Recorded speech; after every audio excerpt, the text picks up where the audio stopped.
Ajit sir classes के online platform पर आप सभी का हार्दिक स्वागत है। मैं अजीत यादव आज आप लोगों से अलंकार पहचानने की ट्रिक के बारे में चर्चा करेंगे। अगर हमारा वीडियो आप सभी को पसंद आए तो लाइक, शेयर एवं सब्सक्राइब जरूर करें। हम चलते हैं, आज अलंकार के बारे में चर्चा करेंगे। अलंकार क्या है? अब ये आपका आता है अलंकार।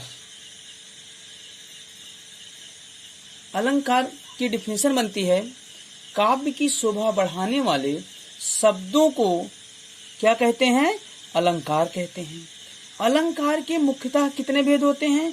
दो भेद होते हैं। एक शब्द अलंकार होता है और दूसरा क्या होता है? अर्थालंकार। हम लोग पिछले वीडियो में शब्दालंकार पढ़ चुके हैं, फिर भी थोड़ा सा एक बार इसको हम रिवीजन कर लेते हैं कि शब्दालंकार क्या है। जिनके शब्दों में चमत्कार उत्पन्न होता है। किसमें? शब्दों में चमत्कार उत्पन्न हो, शब्दों में चमत्कार उत्पन्न होता है, उसे क्या कहते हैं? शब्दालंकार कहते हैं। ठीक, अब आते हैं अर्थालंकार तरफ। अर्थालंकार जिनके अर्थों में, किसमें? अर्थों में चमत्कार उत्पन्न होता है, उसे हम कहते हैं अर्थालंकार। अभी आपने देखा कि शब्दों में चमत्कार होगा तो कौन सा अलंकार होगा? शब्दालंकार। अर्थों में चमत्कार हुआ तो अर्थालंकार। जैसे आपसे कोई पूछता है कि अलंकार क्या है, तो आपने कह दिया कि काव्य की शोभा बढ़ाने वाले शब्दों को क्या कहेंगे? अलंकार कहते हैं। लेकिन जैसे फिर पूछता है कि शब्दों कितने प्रकार के होते हैं अलंकार, तो हमने कहा कि भाई अलंकार दो प्रकार के होते हैं। कौन कौन से? एक आ जाता है अर्थालंकार, दूसरा आ जाता है शब्दालंकार। अब आपसे पूछता है कि शब्दालंकार की डिफिनेशन क्या होगी, परिभाषा क्या होगी, तो एकदम आपको बहुत इसमें डरने की जरूरत नहीं है, एकदम आसानी से बता देना है। सिर्फ आपको इसमें ध्यान रखना है कि किसकी चर्चा कर रहा है, शब्द की चर्चा कर रहा है या फिर अर्थ की चर्चा कर रहा है। हाँ, तो यहाँ जब शब्द की चर्चा करेगा तो आप कहेंगे जिसके शब्दों में चमत्कार उत्पन्न होता है उसे हम क्या कहते हैं? शब्दालंकार कहते हैं। ठीक, अब आते हैं अर्थालंकार। इसी तरीके से हम कहेंगे अर्थालंकार यानी जिसके अर्थों में चमत्कार उत्पन्न होता है उसे हम क्या कहते हैं? अर्थालंकार कहते हैं। ठीक, अब अर्थालंकार के भी आते हैं भेद। कितने भेद होते हैं? तो अर्थालंकार का भेद में हम देखेंगे, पहला नंबर है आपका उपमा अलंकार। कौन सा अलंकार? उपमा अलंकार। उपमा अलंकार क्या है? इसकी परिभाषा क्या बनती है? जहां उपमेय में उपमान से समानता, किसकी? समानता कराई जाती है, समानता पाई जाती है, कराई जाती है, उसे क्या कहते हैं?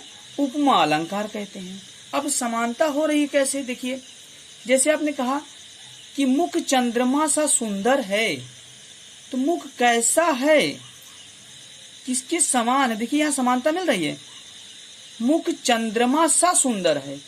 अब मुख है और चंद्रमा सा सुंदर है, यहाँ समानता की बात कर रहा है।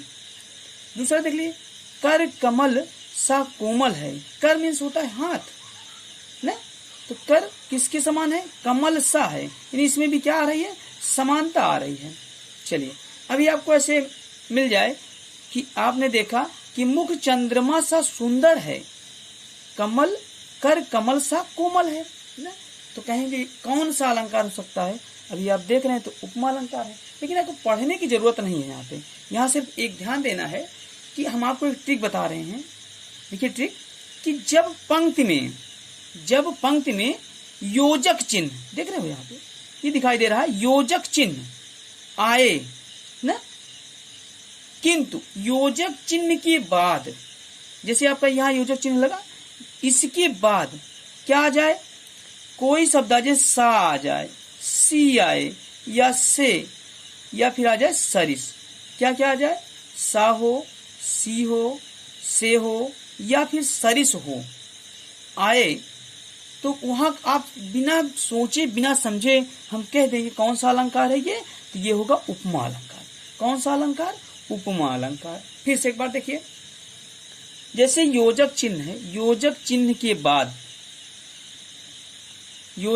के बाद कोई शब्द आए, सा आए, सी से या सरिस आवे, तो वहां पर कौन सा अलंकार हो जाता है? उपमा अलंकार हो जाता है।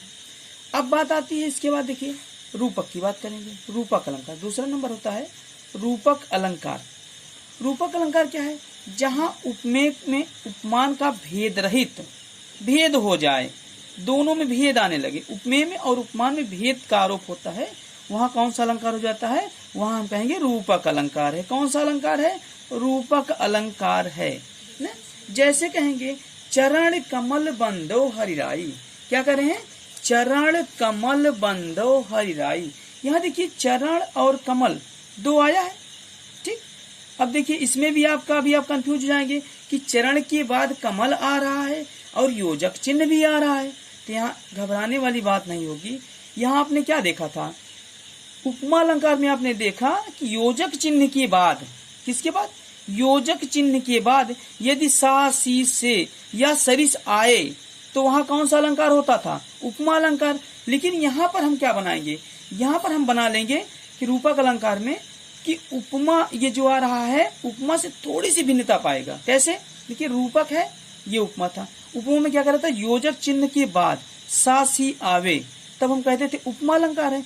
लेकिन रूपक में क्या करना है कि योजक चिन्ह के बाद, किसके?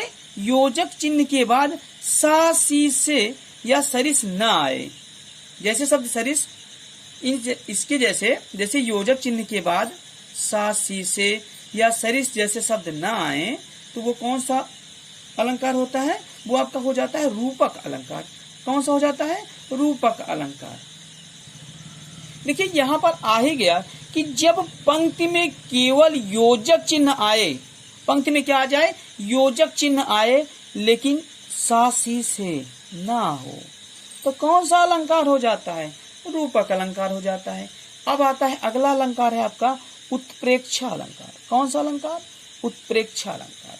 जहां उपमेय में उपमान की संभावना, आपसे कोई पूछे कि उत्प्रेक्षा अलंकार की पहचान कैसे है तो हम कहेंगे भैया जिसमें संभावना, परिभाषा कितनी है कि जहां उपमेय में उपमान की, यानी उपमेय उपमान सब में जाएगा, अगर संभावना पाई जाएगी तो उत्प्रेक्षा अलंकार होगा। अगर संभावना पाई जाएगी उत्प्रेक्षा अलंकार होगा। अगर संभावना नहीं पाई गई, भेद पाया जाएगा तो रूपक अलंकार हो जाएगा।